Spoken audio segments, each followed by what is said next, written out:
વલ્લભાધીશ કી જય। આજે આપણે કમળકલી બનાવતા શીખીશું। એના માટે જોઈશે ગુલાબી મલમલ, રૂ, ગ્રીન દોરો। એના માટે આવી રીતે મલમલ લઈ પટ્ટી સિદ્ધ કરો। પટ્ટીને ફોલ્ડ કરી આ રીતે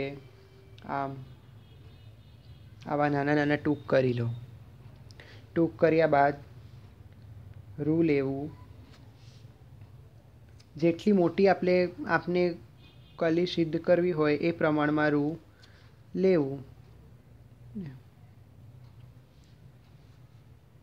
રૂને આમાં કરી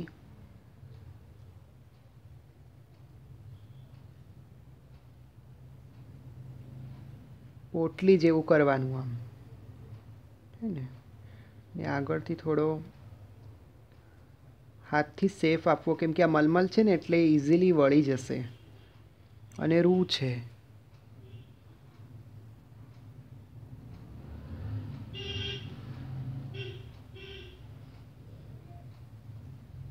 પછીથી ગ્રીન કલરના દોરાથી વીંટી લેવું ફિટ। કમળમાળા જે બજારમાં તૈયાર મળે છે એ આ જ રીતની બનાવેલી હોય છે, અંદર રૂ ભરીને। તો નીચે બજારમાં તો રેશમ કરેલું હોય જેથી સરસ શાઇનિંગ રહે એની।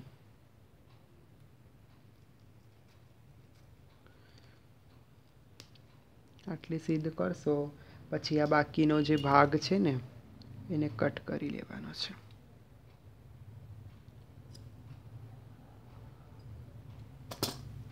તો આ તમારી કમળકલી તૈયાર છે।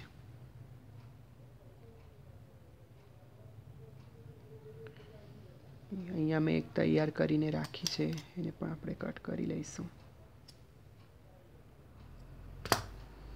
આ રીતે કમળની કલીઓ આપણે બધી સિદ્ધ કરી દેવી એક સરખા માપની, અને પછી સોયમાં આ રીતે પરોવી દેવી। થોડું કડક હશે પણ થઈ જશે આ રીતે, બરાબર છે। આ દોરાને સરખી રીતે બાંધી લેવો। આવી રીતે આપ અલગ અલગ કરીને કમળમાલાજી તૈયાર કરી શકો છો।